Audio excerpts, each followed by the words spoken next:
Monday, April 4th, and we are inching towards minor league opening day, Jack, your beginning of the season. And for the first time, it's going to be before MLB opening day. Maybe not first time ever. I have no idea, but for the first time in a long time. How amped are you for this minor league opening day?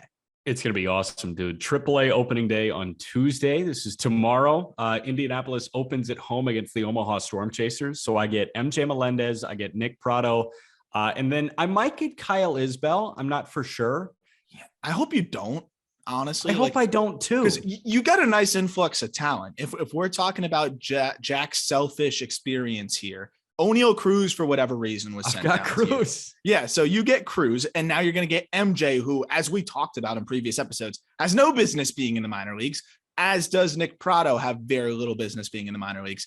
And that's basically what we're going to talk about in this episode, right? We're going to be talking about assignments, where some of baseball's most notable prospects have been assigned, and also some of the most notable assignments, period, and what it means for the development track, and maybe why, or maybe try to understand why some of these assignments were made, some of the surprising ones, and some that maybe were expected, and explaining that to some people.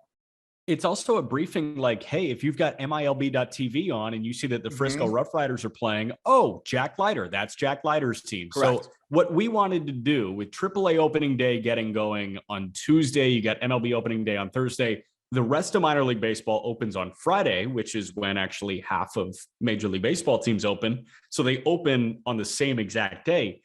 You're going to have the knowledge to be able to turn on your favorite prospects game, which is big. Like, a lot of the time you have to look up like, okay, I know this guy is in our system and he's in the upper levels, but I don't think AAA. What's our AA affiliate again? Like, we just want to remind you that the Altoona Curve will have Nick Gonzalez this year. The Greensboro Grasshoppers will have Nick Gonzalez, that type of thing.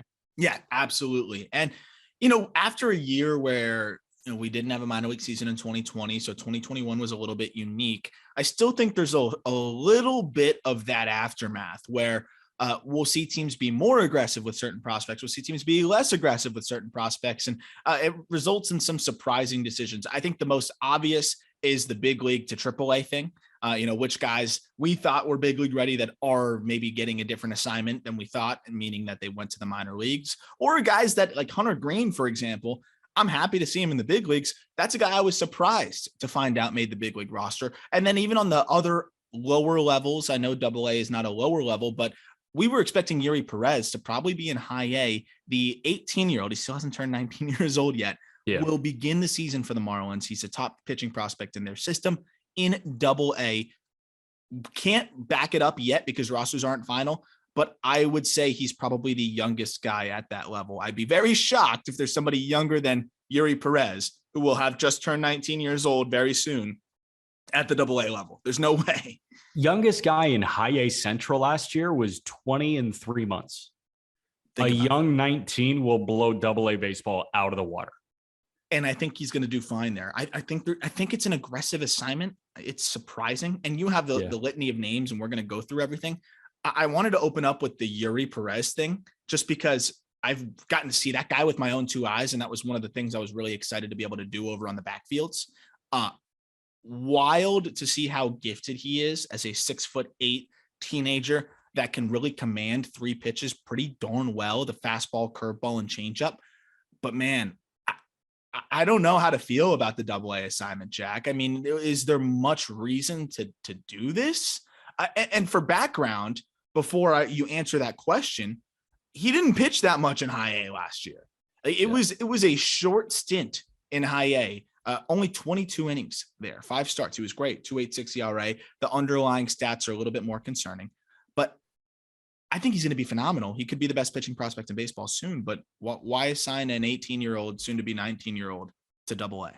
So you think about why you're asking that question. Think about what could go wrong for somebody that is too young for a level. It's not like, I guess it is results, but it's not necessarily throwing off the course of their progression. Yeah. It is, does it mentally screw you? Yeah. Right. Yeah. That's pretty much the entirety of the thought process there. Are we going to drop this kid's confidence? A kid that has good command, and now do you want him to be nibbling What if that curveball isn't playing the same way? Because I'll tell you what, Yuri Perez's fastball is a plus pitch. It is outrageous. Like the peak speed and the plate speed are so similar, meaning it just gets up and it goes. The changeup is good and the curveball is good. What's more impressive is that he's 6'8" with a ton of life on the fastball and 2 decent off speed or secondary offerings that he commands. I don't know if those are going to play up the same way at the AA level. The fastball will, but that's what I'm a little bit worried about. I don't want to start to see Yuri Perez nibbling. I love how much he was attacking hitters. And that's one of his strengths, is being ahead of the curve on the command. So it's going to be interesting to see. But that was one of the few aggressive assignments we had seen that surprised us. I feel like for the most part, as we go through these, Jack, it's mostly going to be the other way, where it's like, oh, come on, this guy was ready for this level and he didn't really get a shot yet. Oh, yeah, absolutely. That's what I was thinking too. My final thought on Perez is I think he's going to be good in AA. Like if we're talking about him being the best pitching prospect in baseball when Grayson Rodriguez graduates and when Leiter graduates and when Boz graduates, like Yuri Perez is the guy now. You got to be at AA or AAA to get that. They're not doing it for the accolades here. I think what they're doing has something to do with location. I think about where the AA affiliate is, right? Pensacola. Think about where the high A affiliate is, Beloit, Wisconsin. It's a lot easier for the Marlins front office to get to Pensacola and check in on their prized possession than it is getting to Beloit, Wisconsin. 100%. And one more point off of that, with the familiarity that I have with the Marlins system, with some of the guys, I know for a fact that they really like the Pensacola pitching coach. Like the Pensacola, I wouldn't be surprised to see him get promoted and continue to get more or poached. Like the Marlins credit a lot of what they have going on with the staff at Pensacola on the pitching side. And I think they want to, and that's not to slight high A Beloit, but they're a newer affiliate. I think there was a little bit more of that, hey, he's in better hands coaching wise in AA naturally. So I do like that. Real quick, before we get to your long list of names, I also wanted to talk about the trade that went down over the weekend from a guy that you saw quite a bit of last year as he got promoted.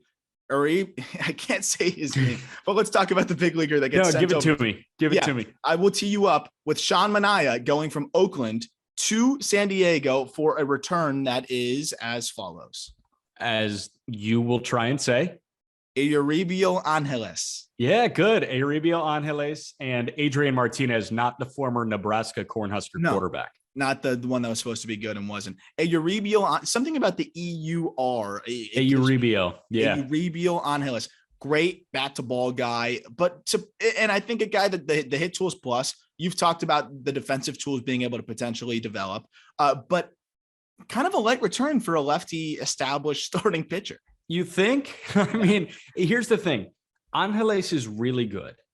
He is not untouchable. Like that was a guy that AJ Preller looked at and said, oh, we can get Sean Manaea for Euribiel Angeles. Absolutely. Let's go. I can't say yes quick enough. The A's probably view Angeles very highly, and like Angeles is good. Mm-hmm. But right now, the way you look at Angeles is a slash line of 325, 325, 325. Yeah. That's kind of what he does. He just slaps it around and he gets on base a lot, but that's because he gets a lot of singles. He is, I don't want to say he's lacking in identity defensively, but I texted this to you earlier. His arm is not good enough to be a good third baseman right now, and his range is not good enough to be a good second baseman right now. So if he works on one of them, he can turn into a fine defender at one of those positions. The Padres' plan, to my understanding, was get the arm and overall strength build up, not only so you can get a little bit of power in that frame, but also so you can get somebody that can stick at third base. Yeah. So if the A's do that and they're good at development, then you might have your third baseman of the future. And look, he is the hardest part down, which is the hit tool and the hit tools plus. The hit tool is no doubt about it. Plus, the guy was 19 years old, really doing a great job in low A, where he hit 343 and 405 plate appearances, and actually sprinkled in some more power than we saw in the 20 games in high A, where you got to see him up close. Got on base at a good clip, put the ball in play. The power just wasn't there. So that's going to be something to follow. He's 5'11", 175 pounds is the listing size. I know you're always quick to say he's still not that. I think that's pretty fair It looks like he's maybe give or take 10 pounds, maybe, would you say? I think give 10 pounds. He's a little bit stockier. He has put on some weight. He also has a good 5 o'clock shadow going on. Like you might not be able to see it in some of the headshots, but I mean, the guy is like, he's kind of developing into a man. Yeah. So, I mean, there's definitely some room for some more physicality, and he could be a really solid doubles hitter. I'm just surprised to see that light return. It's not like Martinez is a piece that you're really excited about. He's a 25-year-old bullpen arm. Yeah. I mean, that's really what it is. So I think Manaea's value obviously lower than we thought it would be. And I just thought there'd be a better piece than Angeles, but that kind of shows some teams do value Angeles high. And I think the Padres were one of them. He just was expendable for them at this point, and a guy that I think the A's are happy to get. So let's talk assignments. And I know you've got a laundry list. Where do you want to start? Oh my God, I have so many names. We're going to go catcher, then first, then second, then third, then short, then outfield, and then pitchers. All right, let's roll. I organize by position. So get your catcher hat on, get your catcher's mask on, right? Not your hat. Joey Bart will be in a timeshare with Kurt Casale to open the year in San Francisco. So Bart is not the everyday guy. He's a platoon guy. He can win the everyday job, but it's Bart and Casale right now. Yeah, you know, I'm not the highest on Bart. All I'll say on him though is like he doesn't have anything left to prove in AAA, right? Like, I mean, the guy hit well enough in AAA. He defends well enough in AAA. We got to see if he can do it at the big league level, and the only way to find that out is by him playing at the big league level. So let's see what happens. Yeah. Conversely, apparently MJ Melendez has so much to prove in AAA with Omaha. Yes. Correct. He the 41 home runs and what was it? The 18% K rate between double and triple last year, and then hitting 400 in spring training. He needs to show a little bit more. So I guess we'll have to wait and see if MJ Melendez can prove that he belongs at the big league level, because they've got Hunter Dozier up there, remember, who actually did have a good spring, but they've got Hunter Dozier up there. So MJ needs to prove some more. He's going to be in Omaha. Again, I'm happy you get to see him play because he rocks and he's a great player. But that stinks. He should be at the big league level. Another guy in AAA, Ivan Herrera. He was optioned at AAA Memphis. Dude, I was on the backfields last week, and it was Yadi Molina's opportunity on the backfields with the prospects trying to like kind of get back into it without going to the big league level. Yeah. And I think I texted you guys and I was like, it might just be him shaking off the rust, but I don't know if Yadi makes it through this whole season, like legitimately playing day in and day out. He looked really slow and out of shape. He could get into shape. Maybe that's how it is for him every year, but we know how long he's been doing this thing. Ivan Herrera is not big league ready. I think this was the right assignment for him. He has good bat to ball skills, but he's a pull happy hitter with a bit of a broken approach. The contact rates are high, but he rolls over a lot, and the defense, needs some progress. They might need him though. They might need him if Yadi is not Yadi, they're going to need him. So hopefully he's going to be able to hit, but AAA is the right assignment for him. Is AAA the right assignment for Gabriel Moreno? He's going to Buffalo. Yes, if he had not gotten hurt. Wait, did I say that right? Yeah. You said, yes, it is the right assignment if he had not gotten hurt. Oh, I'll continue. If he had not gotten hurt, he would be ready to go big leagues. Like I think that made no sense. Sorry. So yes, it's the right assignment because he was hurt. If he had not gotten hurt, it would have been the wrong assignment, because I think he's going to be big league ready, but the guy only played 32 games. And then had that thumb issue and then came back in the Arizona Fall League and continued to hit. I personally think he's big league ready, but haven't seen enough with the glove. I like the glove, but I'm totally fine with you saying, if you're the Blue Jays, hey, we've got Kirk, we've got Jansen, and he missed so much of the season Moreno did last year. Let's let him get a couple hundred more at bats under his belt. Yeah. So a guy that I saw a ton of in high A is on an opening day MLB roster. Brian Lavastida is a Cleveland Guardian. He's going to be the backup catcher. What do you think? He's not that good of a defensive catcher right now. So you lose a lot back there, and asking him to adjust to catching Shane Bieber and Cal Quantrill and Zach Plesac and Tristan McKenzie, like that's a very high ask. He saw some time in AAA. The majority of the year was spent between high A and double A in 2021. This was a big time shock to me. But Lavastida, like, he's got an okay bat. Is he going to get blown up by big league pitching? there's a good chance. I thought that this was a very aggressive promotion. Jack, 0 for 13 in spring training. This was incredibly aggressive. Yeah, and not really the highest opponent quality, which is one of the best things I think that Baseball Reference does, the opponent quality thing, because you got to, like, you look at spring training stats, you got to know who they're facing. And the opponent quality was about high A, double A level.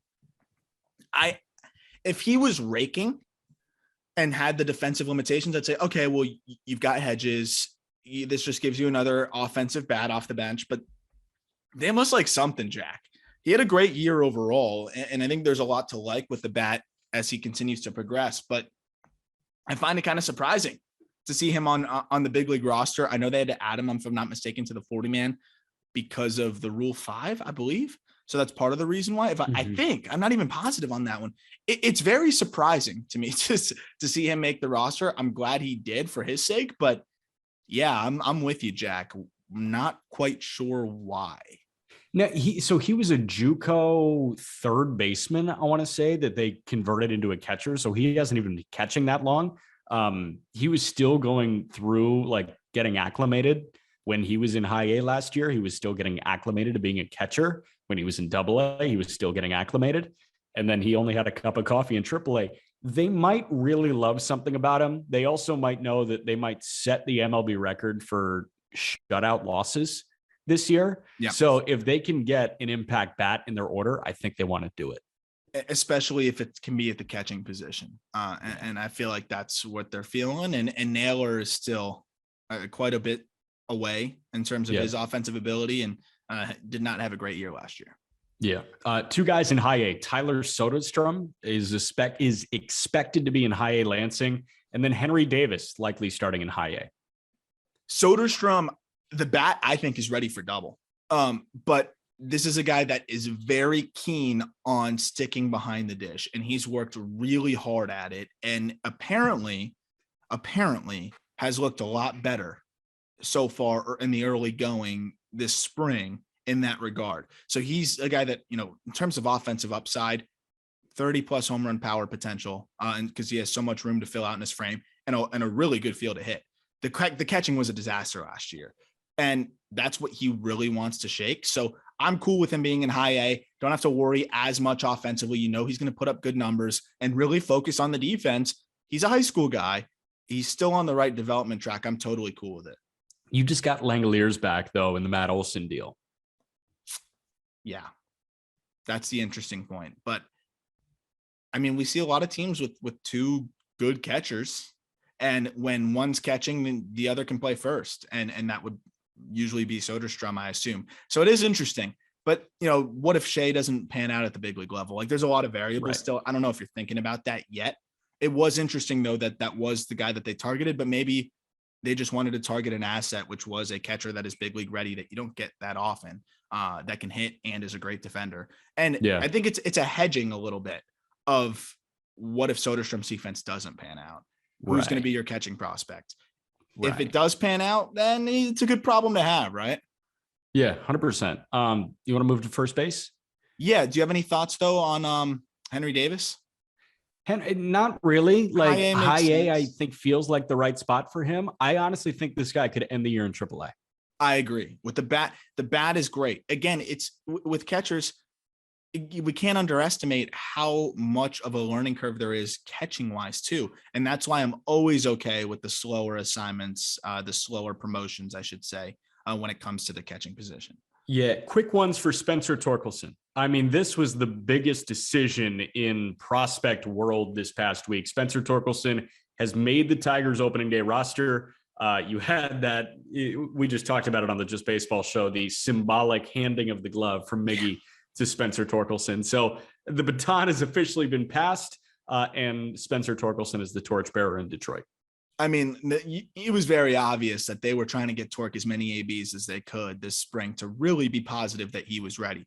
And he is. He's ready. 280, 406, 440 this spring. I know it's just the spring. All I'm really looking at when it comes to the spring training stats is how many times is he punching out? He punched out 4 times in 32 plate appearances. He's ready to go. He's ready to go. And I can't wait to see him. He's going to help the Tigers from the get-go. There's going to be some hot and cold moments, but he does not need to prove anything else. And I think that is more than evident after what he did last year. 30 jacks across the 3 levels of high A, double A, triple A. He's ready to go. Okay, before we move on, what do the hot moments look like? What do the cold moments look like? In the cold moments, we kind of saw it, man. The lows for Torque can be low. They can be low. They can be off, like, this guy isn't making contact. Yeah, he has some zone miss. He's a guy that will have some zone swing and miss. And it's the thing that keeps him more in the 50, 55 range hit tool wise than like the clear cut 60 guy. He still gets the 60 probably because of the ability to walk. But zone contact wise, like there's some miss there. When he's cold, it's going to be ugly at times. The thing is, he's still going to walk. And when he runs into it, he's going to run into it. But I'm expecting a little bit of a streaky year. You saw it yourself this past year in the minor leagues. That's how he is. And it might be a slow start. He's always a bit of a slow starter. I still haven't seen Spencer Torkelson hit well in cold weather. I mean, he had a really good spring. He was also in Florida for the spring. Yeah, you don't think he's going really really good last summer? He couldn't hit in early May. Yeah. There's a chance April's brutal for Torkelson. All I remember is that Miggy home run in the snow. And I'm like, Torque's not doing that. Torque's not doing that. He doesn't hit well in the cold. It's very Torque's a Cali boy that went to Arizona State. Like, he's never hit in the cold. He's never had to. And when I saw him hit in the cold for the first time, like sub 40-degree nights in Fort Wayne, I mean, he couldn't do anything. It's really hard if you're not used to it. I mean, I grew up playing in South Florida, dude, playing in anything below 60, 50 degrees. I did it a couple times, and that's not at a level where you have to be twitchy to 95 miles an hour, but even just at a regular level, when you're not used to it, it is definitely uncomfortable. You can't feel the bat that well. You don't really have your ways of staying warm. You don't really know what you're doing. You're a fish out of water. And I think Torque will get comfortable with it. I'm sure the big leaguers will have plenty of tips and things like that, but there's no doubt about it. He definitely has been impacted by the cold weather when we've seen it. Is it going to be like the Brady tip to Matt Jones, wear the scuba suit underneath the football uniform? The scuba suit. I forgot about that one. Oh yeah, that was awesome. 4 guys in AAA that I want to shout out right now. Tristan Casas, Nick Prado, Juan Yepez, Jonathan Aranda. All 4 of those guys slated to start in AAA. Where do we start? Let's go Casas, Prado, Yepez, Aranda. So Bobby Dalbec had a good second half and has swung it, if I'm not mistaken, pretty well this spring. I think so. I like Casas a bajillion times more, as we know. But what does it look like if Dalbec is swinging it well? Are we worried about Casas getting blocked? Is that possible? Because to me, Tristan Casas is one of the best hitters in the minor leagues, period, and one of the best hitters we've seen in a long time in terms of bat to ball, plate discipline, and power. Tristan Casas is special as hell. And we talked about it when we went through the Red Sox system. I just don't know where he fits in, if he's going to get the call. Like, where do you fit him into the lineup? I think it has to be injury related. Yeah, he unseats Dalbec for sure if he's going to come up without injury. But Dalbec, you're right. Like, I just looked up his spring numbers, 11 games. Guy slugged 760. And he had an 1150 OPS. And he finished the season great. So, I mean, this is a guy that's hitting. Like, it would be weird to not have him in the everyday lineup. If he's struggling, and Casas is raking, then you look at it. I also think a platoon scenario could make a lot of sense, but I don't want Tristan Casas platooning. I just don't. Maybe you can find at bats by shuffling around the lineup a little bit, but I think it's going to have to take an injury, which is the wild thing, because Casas to me is ready to help now. I wonder how that's going to shake out, because he's going to be putting up numbers in AAA from the get-go. I can promise you that. I would be shocked if Tristan Casas is not hitting for high average and power and getting on base right away. So how do you handle that? It's going to be interesting to see how the Red Sox do that. Let's talk Prado now. And I guess my question is shifted, because Prado and MJ Melendez are down with Omaha at AAA to open the year. Are Prado and Melendez fighting for a 28-man roster spot? Are they in direct competition with each other? Because it's pretty obvious now that Sal Perez is the catcher. Yeah, I'd like to think that they weren't, because we talked about it. What would make the most sense to me is Salvi's DHing the days he's not catching. I know they want him to catch. That's fine. And have MJ catch twice a week and have him DH the other days. That's clear that if that's the case, then yeah, they are competing for a spot here, because we look at what they're going to do. They don't want to move off of like Hunter Dozier because they gave him 4 years, whatever. Yeah. And yeah, both these guys are going to be bats. The only way that they're going to prove themselves at the big league level, or to get to the big league level, is with the bat. Prado is a Gold Glove defensive first baseman. MJ's experimenting at any position he can to try to get out there. He's trying to play the outfield. He's trying to play third. He's doing whatever he can to get promoted to the big leagues. So what MJ has going in his favor, I think, is if what MJ wants to do, I would assume if I were him, I would try to play anywhere else, because you don't want to compete with a Gold Glove first base prospect. And like you're saying right now, they're kind of competing. So I think MJ's trying to avoid that and offer something different, because you don't want to have two guys that are doing the same thing for you. And right now, that's kind of what it looks like. So it'll be interesting to see when you're calling the games, when I get a text from you, yo, MJ was playing third today or something like that. Like, I wouldn't be surprised. I think they're going to try him in different spots. Let's see. I'll see him for 6 games this week. How many different positions is MJ Melendez going to play this week? I say 3. Catcher, third, first. I think catcher, third, and outfield. Catcher, third, left. That's my prediction. Whoa. Generally, I'd say first, but there's no purpose for him to play first. Yeah, because Prado's going to be there. Prado's going to play 5 or 6 games this week at first. Correct. And he doesn't play anywhere else. So you don't think they would try slapping him in left or right? I don't think so, because he's a Gold Glove caliber first baseman. Yeah. I think they'd rather try it with MJ, which is funny because MJ's a plus defensive catcher. So it's so stupid. Ridiculous. How about Yepez and Aranda? Yepez was gypped out of a platoon DH role when they signed Albert Pujols. Yeah. And you know what, man? I love Albert. And you can't really fault the signing. Yeah, but like, would Yepez be better with the same number of ABs? I think he could. Depends how often you're putting Pujols against lefties. Your silence is deafening. Yeah. I watched Yepez in spring training. I didn't see him hit a home run. I saw him take BP. I saw him fly out a couple times. But the way the ball came off the bat, it's easy plus power. And what's crazy about Yepez is he only punched out about 18% of the time, despite all of the production he put up last year. Doesn't K a lot. He puts up numbers, and the problem is position, right? Like, where is he going to play? That platoon role was perfect for him. Albert takes it. He doesn't bring to the clubhouse and to the seats. I think a few more people, Jack, are going to be paying to go see Albert Pujols play for the Cardinals than Juan Yepez. And it's just the fact of the matter.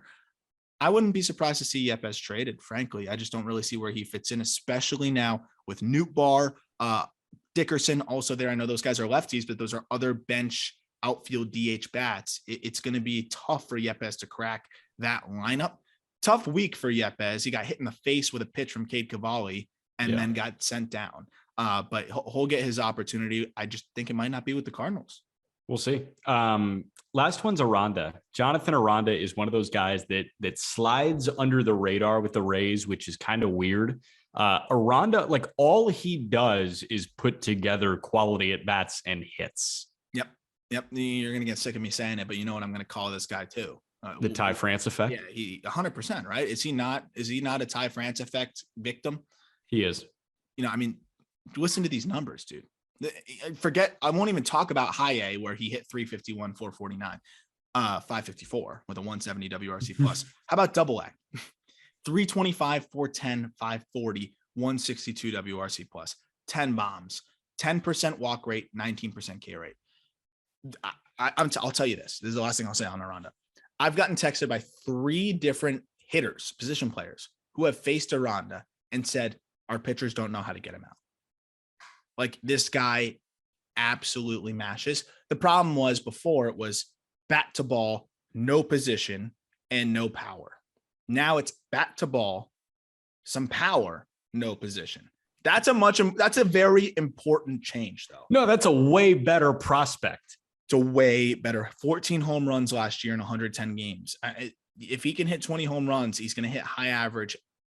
That's kind of what Ty France does, right? High batting average, 18 to 20 home runs. I think he's got room for more. But Aranda, exit velos are above average now. He's a dude. He just doesn't have a position. And that's the struggle. But hell, man, I'll take this guy in the DH spot with this bat, or I'll suffer defensively at second base. I don't care. Another Ray, Vidal Brujan was optioned back to minor league camp. He's going to open in AAA. I know you're super, super low on Brujan, but a lot of people are high on Vidal Brujan. I mean, I think the fact that he's optioned to AAA again kind of tells you the story here, right? Like, this is a dude that came out crushing the baseball in AAA to start the season. And everyone's talking about him as a top 20 prospect.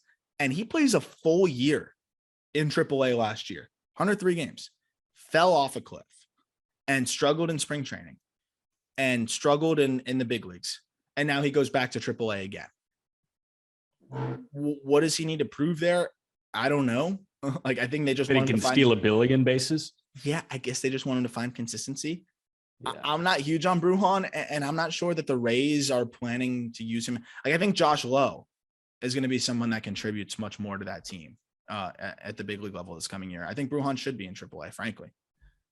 We're working in reverse order. So we did Yepez, then Aranda, then Brujan, and then we're going back to St. Louis with Nolan Gorman, who's going to open the year in AAA Memphis. He should never even have been there last year. And props to, I just talked about him. We did part 1 of the Cardinals farm system. Part 2 is going to come out tomorrow.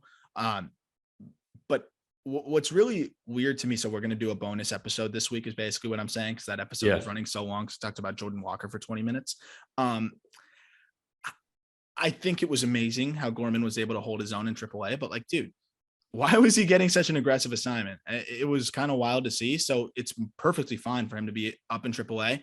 I talked to some people in the industry that had said that they had heard from the Cardinals brass that Gorman worked really freaking hard this offseason and worked with people within the Cardinals organization to make some swing tweaks, to allow him to be more frequently on time, to allow him to hang in there against lefties, and just to be a better all-around hitter. Gorman sounds like he's been grinding at that, and you want to kind of see those things translate in AAA first. So I think that's a perfect assignment for him. That'll be good. I want to save a bunch of names in the infield for a little bit later, because we're going to play the game where we just go rapid fire, like predict what their level will be when they get assigned there. Okay. Let's move to third. Josh Young, it's an injury update. It's not an assignment.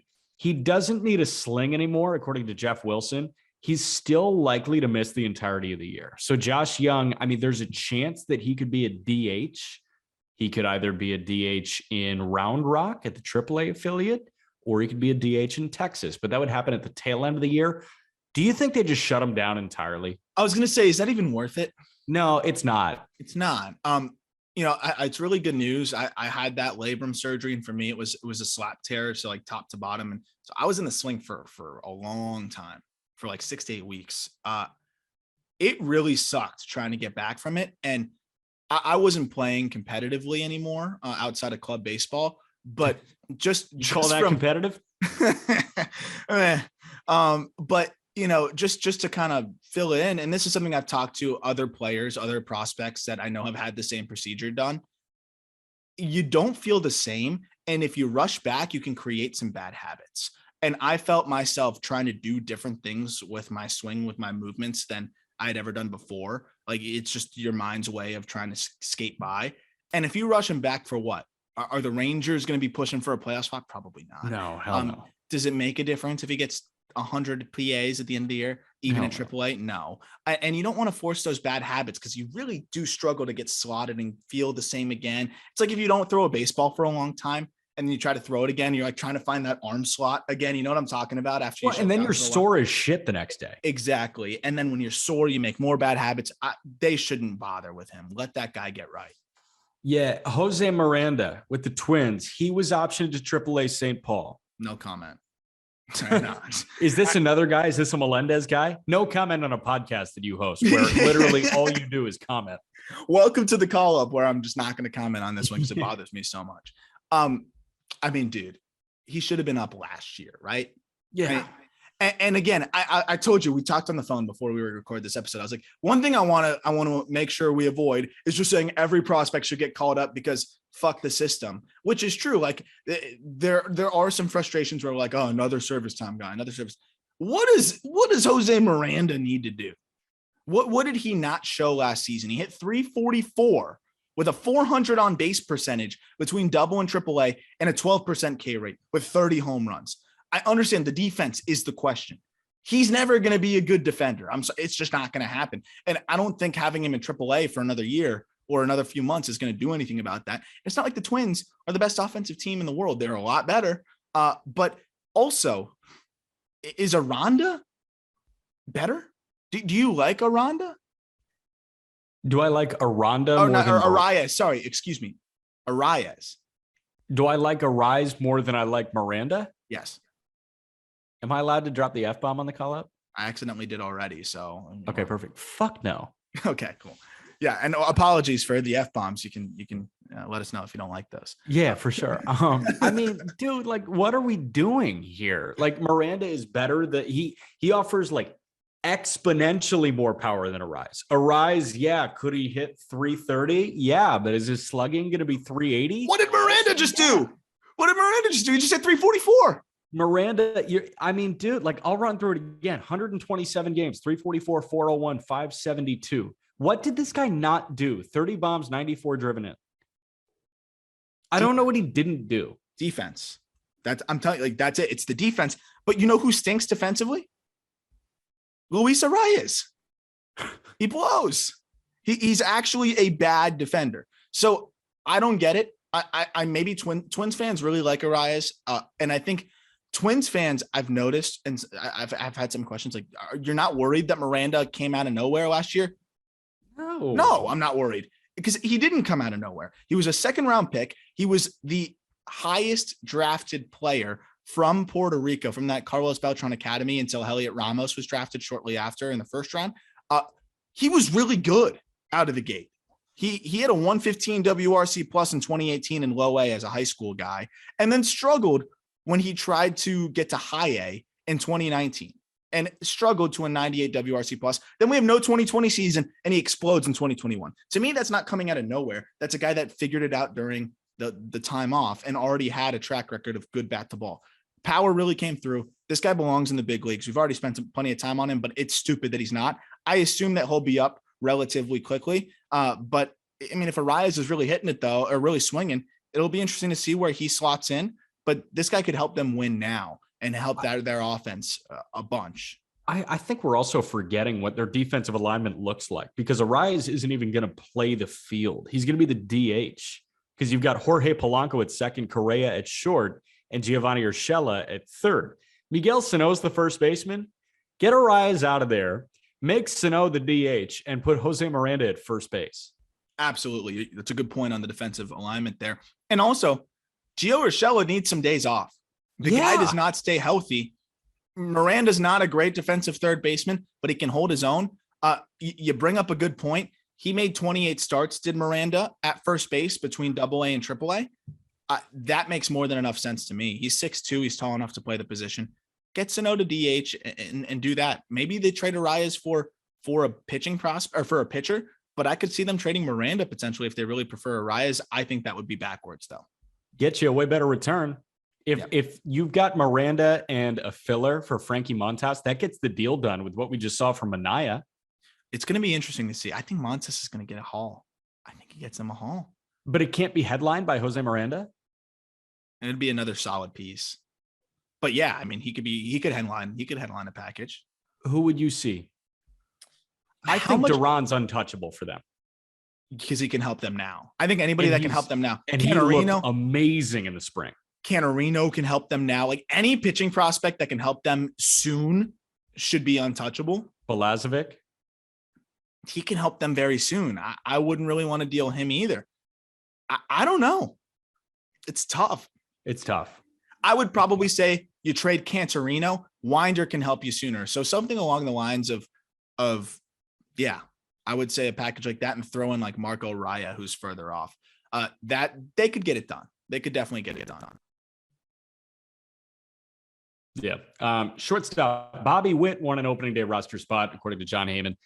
It looks like he's going to be the opening day third baseman. I get Which it. is weird. I get it because they're trying to win right now, and which, Okay. well, they're trying to win right now, but then Hunter Dozier is playing, and it's a little confusing. I'm just glad Bobby Witt's on the big league roster. He's going to be an insane defensive third baseman. He could be plus right there right away. He already had Gold Glove upside at shortstop. We weren't expecting him to do that from the jump. Nicky Lopez is probably one of the best defensive shortstops. At least we saw that last year in baseball. If Lopez is really, really, really struggling with the bat, it's really easy to shuffle Witt right over to short and get Lopez out of there and maybe bring up MJ Melendez to play third. So or you move Dozier to third and then Melendez moves in. So I think this is kind of a trial thing for Lopez. And if Lopez struggles to swing it, they've got a lot of contingency plans that can work with the shuffling around and the defensive versatility that all these guys have. So the thing that I want to talk about with O'Neal Cruz going to Indianapolis, and I'm really lucky I get to see O'Neal Cruz. Here's the thing though, with the new CBA, if you finish top 2 in Rookie of the Year voting, you are granted a full year of MLB service time, regardless of what happens. So I want to tell you why the Pirates are incentivized to keep O'Neal Cruz in AAA right now. Because you play the service time manipulation game. Okay. The whole point of the CBA this year was to end service time manipulation. And a lot of it is working. Like the Tigers promoting 2020's number 1 overall pick to break camp. Bobby Witt went second in 2019 as a high schooler, and he's breaking camp. We're about to get to CJ Abrams. There's a chance that Abrams breaks camp with the San Diego Padres. It's ridiculous, but what we're seeing. But with Cruz, I think they're kind of hell-bent on them milking another year out of him. So I think they are incentivized to keep him down for long enough to the point where he doesn't finish top 2 in Rookie of the Year voting. It's crazy. But I think you're easily right here because what's really fascinating about the Pirates? They're struggling to get Brian Reynolds to be receptive to their extension offers so far. And apparently from John Heyman, they already tried to extend Ke'Bryan Hayes. It didn't work. Now they're coming in with a quote unquote more competitive offer. So they've struggled to extend their 2 centerpiece guys right now. Yeah. Why wouldn't you try to squeeze out another year of control of O'Neal if you're struggling to extend your other guys and you're worried that O'Neal might be the same situation? O'Neal has nothing left to prove with the stick. Nothing. Absolutely nothing left to prove with the stick. And with Ke'Bryan Hayes hurt, it made it even more shocking that they would send him down. Ke'Bryan's fine. He sprained his ankle, but he's not going to be playing right away. And the Pirates are not going to go into the season saying, we are not making the playoffs. We know they're not, but you're not going to go into the season and say, oh, we're sending O'Neal down because it doesn't really matter what happens out of the gate. They want to try to be as good as they can out of the gate. So it is pretty weird that they did that. And I think it's a little bit telling, right? Look, this is what he did for Indianapolis last year in 6 games. So hopefully you'll get to see a similar type of production from O'Neal Cruz. In 6 games, he hit 5 home runs, hit 524 in those 21 at-bats. So, maybe he needs to prove a little bit more. That is less than 6 home runs in 6 games. It is. It's less than 1 home run per game. Jeremy Pena looks like he's going to be the Astros opening day shortstop. Bryson Stott also looks like he's going to be in the opening day lineup for the Philadelphia Phillies. So those are 2 teams with legitimate postseason aspirations going with a rookie in an everyday role. And 2 prospects that I think can really handle it. Jeremy Pena is in an offense that he doesn't need to hit that well. Like if he's giving you even a 95, and I think he's going to be better than this, but if he's giving you a 95 WRC plus, you're okay with that because the Astros are one of the best offenses in baseball. He is an elite defender already, and he's a plus runner. So, and he's going to run into some power. So I'm more than fine with him out of the gate. And then Bryson Stott just brings 55 grade tools across the board. And I think he's going to make a very smooth transition there. And they need any athleticism in the field that they can get. So if you're playing Stott at third or short, they need him desperately, I think. Yeah. Anthony Volpe is going to be a Somerset Patriot. AA for Volpe. AA. He was so good last year. You might as well have him there. That's a guy that I think the Yankees are trying to plan their future. Yeah. Let's get an idea in the first couple months how soon Volpe can be here, and can he be here by next year, by 2023? They'll find out pretty quickly with how he sinks or swims out of the gate in AA. Any chance you get to take Isaiah Kiner-Falefa out of the future plans, just do it. Oh gosh. Who's the catcher? Like who? Jose Trevino. They have. No, I know Trevino and then Rortvedt and then Higashioka, but like, is there anybody in the system? They had the first round pick a little while back, the switch thrower, Anthony Siegler. Switch hitting, switch throwing, and just doesn't do anything well. Is the name Austin Wells? Is that right? Wells is their best quote unquote catching prospect, but everything I seem to hear in regards to the defense and from what I've seen, he's not a great receiver. There's not a lot of belief that he can stick there. He's working hard at it too. He really wants to be a catcher. I love the bat from Wells, but he's far off defensively as a catcher. Got you. All right. Rapid fire. These guys do not have any set plans that are public yet. Let's play a game. Let's go really quick. I'm just going to rip off a name and like your gut reaction. It's like, tell me the first word that comes to your mind. I give you the player. You give me the level. Okay. Nick Gonzalez. Double-A. Nick York. Double-A. Yeah, I think high A. Ooh, okay. I know we're supposed to go rapid fire, but actually I'm a big Nick York fan. So I want to hear why you think high A. I think high A because I don't know. I don't know why I think high A. I think I would like to see him just come out guns blazing for the first month of the year in high A and then double A.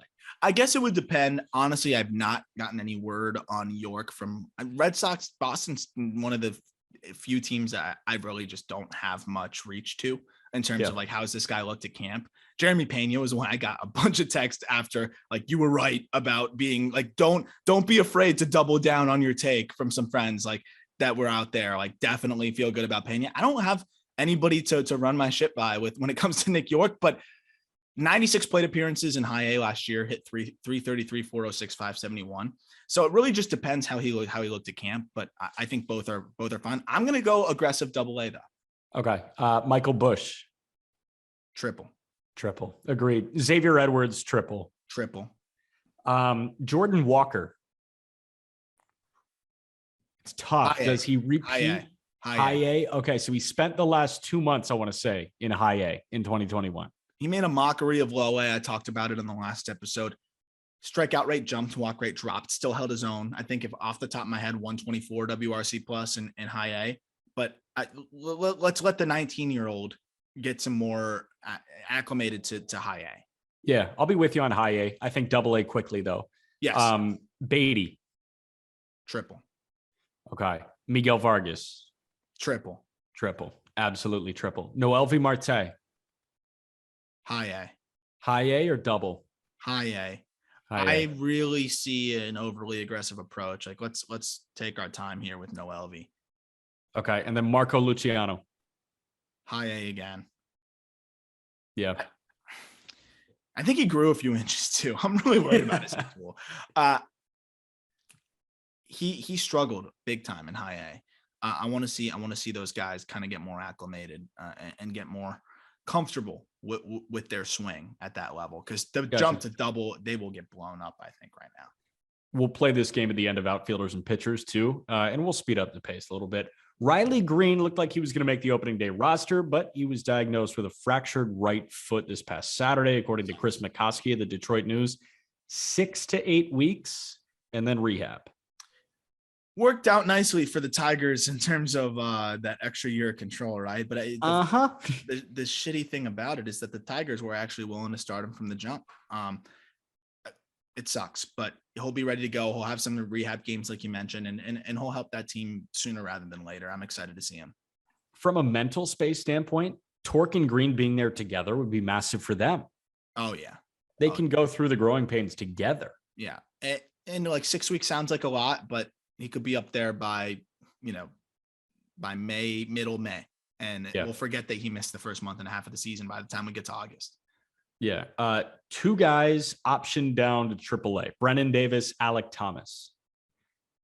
Davis needs more ABs. Alec Thomas, I think, is ready to go. Yeah. That's a control thing. Because it's like, why do the D-backs need to call him up right now? They actually have some interesting outfield options at the moment. And Might as well squeeze out that extra year of control. But Thomas was a joke in AAA. 369, 434, 658 slash 168 WRC plus. He's ready to go. He's ready to go. Christian Pache, he is apparently the front runner for the opening day center field spot with Ramon Laureano out for the first month of the year. I don't love Pache. The glove is ready. He's a plus defender. They won't lose anything defensively in center. And at this point, he doesn't really need to show anything more with the bat in the minor leagues. Let's see if he can hit the big league level. Let's see if he figures it out. Stephen Kwan is on the Guardians opening day roster. Freaking love it. He could not have been better in AAA. He's ready to go. Yeah. I'm just thinking now, like going through minor league baseball right now, we've kind of hit a dip in terms of center field talent in baseball. It's very top heavy, like with Mullins, with Reynolds, with Robert, with Buxton. But then it kind of falls off a cliff. Like center field is the thinnest of the three outfield positions right 100%. Now. Center field is far and away the deepest in minor league baseball right now. Which is funny. It shows how cyclical the game can be. Oh, yeah. And it's funny because the Marlins are a perfect example. They try to get a couple of different guys, but the market is so thin. The Pirates are saying, give me everybody. And even the A's are saying for Ramon Laureano, give me close to everybody. It's a seller's market. And that's why the Marlins are going to start Jesus Sanchez in center field. Yeah. AAA guy for San Francisco, Heliot Ramos, is a Sacramento River Cat. It's the right move, but I think he could be up pretty quickly. What really happened with him is they were too aggressive with his assignment, and now has to do a do-over. It's like skipping a grade, and then you weren't ready for that grade, and now you got to do that grade again, but I think he'll do well. Yeah, we talked about Ramos during the lockout, I want to say. That's when we talked about him. And like, we like him. Do we think he can be a fine bat at the big league level? Yes, but does he need a little bit more time? Just a little bit. I think he can help them by midseason. Michael Harris is a AA Mississippi Brave. Not for long. I think he could be AAA ready very soon. Yeah, you love Harris. I'm a big fan. He was always my favorite outfielder of that bunch. People made fun of me for that out of the gate. It's like, well, but Pache and Waters. And I was just like, I don't like the bat. Yeah, I'll cash in that one now, I think. Cool. But yeah, I love Harris. Robert Hassel headed to high A. You saw him. I mean, he's going to be good. He's really special, but he needs to be there. He needs time in high A. Like he lit up low A Lake Elsinore, and the ball carries there. It's like you play on the moon out in Southern California in low A. He needs some time there, and then he can go to San Antonio. And I think he needs to get adjusted to each level of pitching. The high, you see a lot more high fastballs in high A. And that was a little bit of an Achilles heel for him. He'll be good. Yeah. He'll be fine, but yeah, no rush. Yeah. Acclimation process. All right. Quick fire with some names. No assignment yet. Austin Martin. Triple. A lot of people were saying double. He doesn't need it. Doesn't. It's all about the power for him. And I want to see how the power plays with the different baseballs. He's the kind of guy that actually can be affected by that more than others. Yeah. Corbin Carroll. He's so tough because he only played 6 games last year and was insane. I would play him in Double A though. Yeah. He's makeup off the charts, unreal bat to ball, elite athlete, great defender. Put him in double. Let's make up for lost time. Sticking with the NL West. How about Zach Veen? High A. High A. I'm with you on high A. And he's going to be a stud. He's so good. He's so good. I just went back down that rabbit hole for the top 100. I had to do a rewrite up on him. Yeah. He's crazy. He's amazing. Yeah. But they're swing and miss. Like let's take our time. Yeah. Luis Matos. High A. High A. But I think he gets to double quick, like compared to the other guys, because he's bat to ball, just high chase rates, fantastic bat to ball, and developing power. I think high A with double in a couple months. Yeah, Matos and Hassel feel like very similar spots. 100%, and they're very similar prospects in terms of like what they do well and where they can be a little bit better. Yeah. George Valera. He was good. I know you want to say triple. I want to say triple, but let's do double. Let's double. Let's see a little bit more in double. Let's not rush this guy. He's still young. Yeah. Blade. Triple. I was hoping he was going to make the big league roster. So did I. He is in AAA. Okay. That's pretty much him, and Burdick will be in triple. I was hoping he'd make the big league roster. I think think the Marlins want to see what he can do in center field a little bit. And he's a guy that made big adjustments, started to see those translate in the Arizona Fall League and the spring. And now I He think was ridiculous in the Fall League. Oh my gosh. And the Marlins want to see him do that a little bit more, but he could be a call up pretty quickly, especially if they have some struggles in center. Cool. Andy Pages. I mean, he dismantled high A. He doesn't need to do anything else in high A. He's a double A guy. And he'll struggle, but you're going to have to let him struggle. He'll be okay. Jason Dominguez.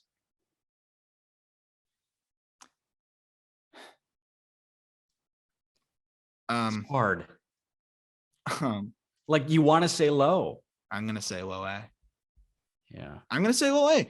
I think he's going to get absolutely blown the hell up in high A. Low A. I really tried to talk myself into it. Low A again. Do it again. 49 games last year in low A. Struck out 31% of the time. Do it again. Do it again. Yeah, starting low A. It's not like the defense is good either. Do it again. No, that's going to hurt Yankee fans' hearts. Shit. Okay. You want to wrap up with the pitchers? Yeah. Shane Baz had some floaty boys going on, some loose bodies in his elbow. So he had surgery to remove those. It was just an arthroscopic surgery, quick.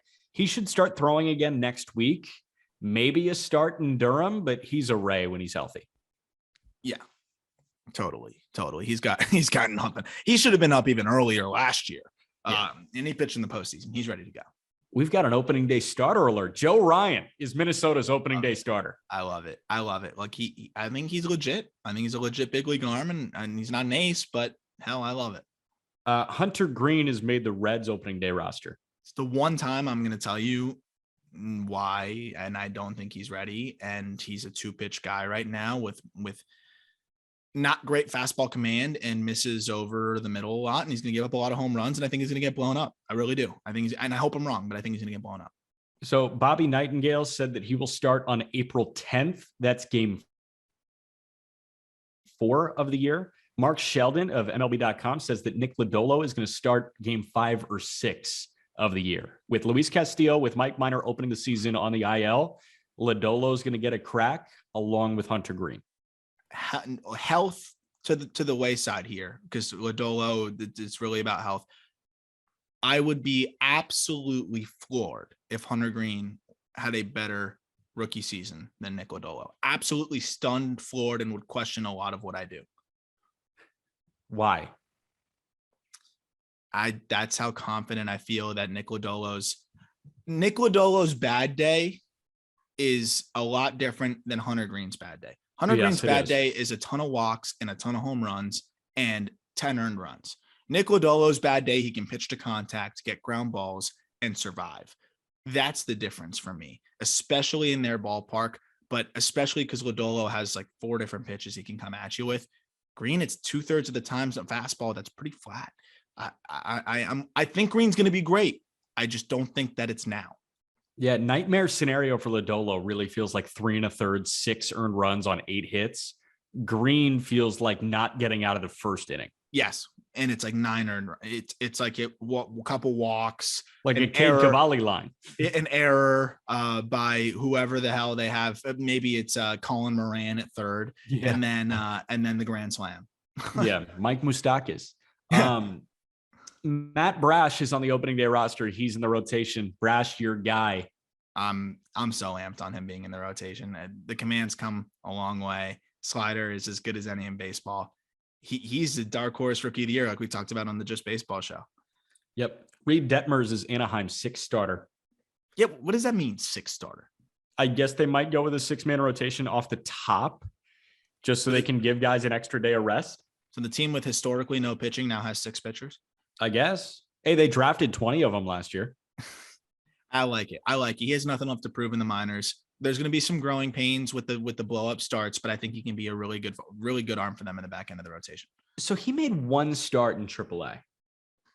That's the weird part, is he kind of just jumped over it. He kind of jumped over AAA, and he looked like he was a AAA pitcher pitching in Major League Baseball when he first came up. Totally. But, does he need to go make starts in AAA now? I don't think so. Just like learn at the big league level, work with Max Stassi, work in a rotation that is now suddenly very interesting and experienced. this is the best case scenario for a unique guy. Yeah, 3 AAA guys, 2 for the Marlins, 1 for the Nats. Cade Cavalli is a Rochester Red Wing. And then Edward Cabrera, Max Meyer are both Jacksonville Suns. Yeah. Yeah. Okay. Cabrera got a late start to spring training. Otherwise, I think he might have been in the rotation. So the Marlins Over Eliezer Hernandez? I think so. I really think he would have. He added a sinker. And again, like Edwards' bad starts were bad because he didn't have that fallback. He added a sinker. His command looks better. His stuff is ridiculous, but he got a late start to the spring, so they're still building him up. Max Meyer, I think he's ready. I know Meyer thinks he's ready and wants to pitch in the big leagues ASAP. But the Marlins don't have a need to rush him. I think we would see Cabrera first because we already saw him last year. But hell, man, Meyer should be up there as soon as possible too. We just talked about it on the Just Baseball show. Max Meyer plus 5,000 to win Rookie of the Year.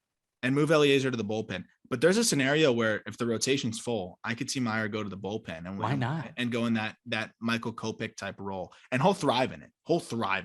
He'll be phenomenal. He'll be like 3 innings, 5 punch outs, and 1 hit. And that doesn't stunt his growth. Like let's talk about that. That doesn't stunt. He will be fine. No, I don't think that Kopech's growth is stunted. I think if it's stunted because of something, it's because no 2020 and no 2019 and injuries and whatever. Like it's not that they used him as a swing man. No, hell no. We've seen guys convert successfully from swingmen to starters. Chris Sale, if we want to talk about White Sox, Chris Sale came up as a bullpen guy. Yep. 100%. And again, when you have a big league plus pitch ready to go, he'll be just fine. Another AAA guy, Matthew Liberatore. Just talked about him. It's 93 to 95 and straight as an arrow, but they need him. They need him soon. But I don't think he could help them right now. I think he needs to figure out how his arsenal is going to play. I would like to see him go. Another guy I'd like to see use the 2-seamer more. He used it more at the end of last year. Didn't use it much this spring. He's used the slider more, which is better than the curveball. He still needs to figure out who he is and how he can be the most effective. And right now it's just a lot of loud contact. Yeah. 2 best pitchers in AA baseball, far and away, going to be Jack Leiter, who's in Frisco, and George Kirby, who's in Arkansas. You said the 2 best? Oh, yeah. These are going to be the 2 best pitchers in AA. In AA. I will say, Leiter was just on the show. I freaking love Jack. How does he command the fastball out of the gate? Because we know how good we think Jack's going to be, but how does he command out of the gate? The command has been a little bit spotty in the spring. He's going to be phenomenal. He's going to be a superstar. Straight to AA is a big jump. I'm really excited to see how he acclimates. He'll be fine. But if there's a bit of a slow start, don't be upset. Don't be worried about Jack Leiter. But it's possible that he could be susceptible to the home run a little bit out of the gate as he continues to work the east to west command. He'll be fine. I'm not worried about him. But I think Kirby will be disgusting from the jump. But the secondaries need to tick up a little bit. Do Leiter and Kirby have the 2 highest floors among any pitchers in minor league baseball? Outside of Grayson Rodriguez, I would say so. Yeah. G-Rod to me is a joke. Like he's a sick joke. Let's start our rapid fire predictions with G-Rod. Triple. And big league soon. Okay. Asa Lacy. Double. I want to say high A. I want to say high A. He stunk. Yeah. But do they do that to him? Probably not. Probably not. Double. Sink or swim and double. He's a sink or swim guy. DL Hall looked amazing in the spring. Double. I want to say triple with G-Rod. Triple with G-Rod. Tandem those guys. That injury really cut him short last year. Yeah, this is the first one that I actually am really stuck on. With how good he looked this spring, yeah, you've swayed me. Triple. Let's go triple. Boom. There we go. Emerson Hancock is coming back from a little issue. It's an aggravation issue. Hancock feels like a high A guy. Double. Why? He was too good in high A after being a college guy. It was 9 starts in high A, 2.32 ERA. Yeah, Let's challenge him. Let's challenge him. All right, you just converted me. Double for There we Emerson go. Hancock. How about Daniel Espino? Oh, I'm so excited about him. Spoiler alert, he will be higher on our top 100 list than I think anybody else in the industry. Double. Okay. And Quick he's to going triple? to be quick double. I don't think too quick. Like, remember, this is a high school guy that missed a big year right after the draft. But if he dominates the way I think he can, yeah, maybe quick to triple. He's gonna be one of the best pitching prospects in baseball this year. Mark my words. Cool. Quinn Priester. Jesus. He's not good. I feel bad. He's been a high end prospect for a while. Triple. Yeah, I guess. Like, right? it's just like let's see. I like, there's certain guys. He's a sink or swim guy. Like, I don't feel great about assigning you here, but we kind of have to, because there's no point in assigning you in double. Triple. But he is still on the younger side. Like, I think he's a double-A guy. And then when he puts together 2 quality starts in a row, then he comes to triple-A. Yeah. 97 and 2/3 in high A. So he actually didn't even pitch double-A last year. He's 21. He feels like, talk about prospect fatigue. Oh, yeah. Total prospect fatigue. So, yeah, you converted me. Double on him. And I just don't think he's that good. Fair. And then we end this one with the wild card of all wild cards. Mackenzie Gore. Where's he going to be, man? 3A. Oh, God. We're not doing this again, are we? We're not doing this again. You're going to give me the rotation pitch? After the Manaea deal. Yeah. Triple, and I'm excited because it's going to be a good challenge for him. And I think he's going to carve them up if he continues to look the way he looked. And what about Gore? Does Gore go into some sort of swingman role for them? I don't know, dude. Like, I have no idea how that Padres rotation is going to look. I don't know how it's going to pan out. All I know is, like, I think Dinelson Lamet would be a really good closer. He should be a closer at this point. 100%. Yeah, and I think he's like best closer in the game when he becomes a closer, because his stuff is so. It's he could have that Class A arc. You know, it's not the same stuff, but it's like that Class A arc. Oh yeah. Congratulations on your bag, Emmanuel. Yeah, good shit. I think that's it for me. Yeah, I like it. We should do another one next week of once we get all the assignments finalized, most loaded minor league teams. Oh, I'm in. Let's do it. Like, minor league teams we're most excited to watch. Yes. Omaha is obviously going to be one right off the jump. But there's going to be some teams where people I don't think will realize, and we'll be like, whoa, that team's actually loaded. Right. Like, Tacoma could be amazing in a moment. Like, the AAA for the Mariners could be so fun to watch. Oh yeah. And the Giants, high A could be really fun again. Mm-hmm. Like, there's some really fun teams. So that's one we'll put together for next episode, because we'll have the whole lowdown. Extra episode this week in the spirit of minor league opening day. I'll be doing part 2 with the Cardinals system tomorrow, and then the Wednesday interview episode, and then maybe we can do Friday a little bit of talk about the best teams. We'll see how it all shakes out. But Friday or Monday, we'll have the best teams in the minor leagues, and very excited about that. Any final thoughts? Yes. Earlier today, so yesterday afternoon, from Sarah Lang's 3 number 1 overall picks homered in the same spring training game. Whoa. Who were the 3 number 1 overall picks that homered in the same spring training game? Spencer Torkelson. Mm-hmm. I know it's a trick question, so I'm going to guess number 2 is Tim Beckham. No. Damn, that was such a good guess. I got to It's not a trick question. Tim Beckham would have been a good one, though. It would have been a great one. Who else is a number 1 pick? The Tigers played the Phillies. Tigers played the Phillies. Harper. And then the third. The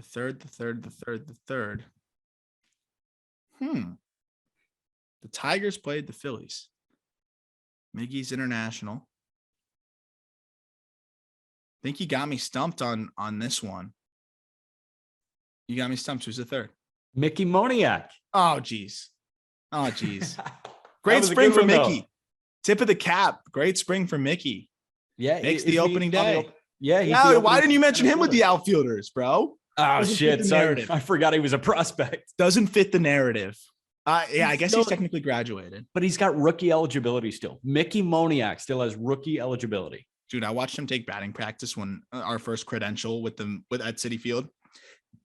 I thought they were having like a high schooler take a round. I'm not even trying to be rude. Like, I think he was working on something in his defense, but I'm just watching the ball sprayed around. And I was like, oh my gosh, that's Mickey Moniak. But how, dude, he looks really good this spring. I hope he figured it out for his sake. There's nothing worse than being a number one pick who doesn't pan out and like what that carries. So hopefully he can carve out at least a decent career for himself. Making the opening day roster is a great start. Oh, yeah. Oh, yeah. All right, my man. Opening AAA opening day tomorrow. Yeah, it'll be good. Tune into MILB TV and you can listen to our friend Jack McMullen, right? You'll be on the call on Tuesday. Not Tuesday, Wednesday.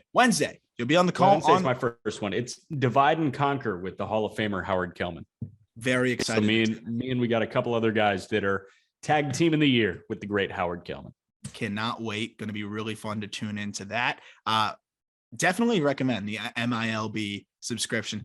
We'll squeeze in whether you're a part of it or not. I'd love for you to be a part of it. We'll see. We'll squeeze in a mailbag. So keep an eye out for potential like fielding of questions post. I will also always have my DMs open, try to play catch up with those questions. And I always appreciate some really good questions that are coming in. I don't know if any came over to Jack as I delegated last time, but you're always welcome to send any questions to Jack and bother him. But always enjoy those and great engaging with y'all. Thank you so much for listening. Looking forward to an interview on Wednesday. Of course, the bonus episode tomorrow. If you could leave a rating, that would be phenomenal as we continue to grow this show. Really appreciate you helping us do that. As always, thank you for listening. Happy minor league opening day, and we will talk to you tomorrow.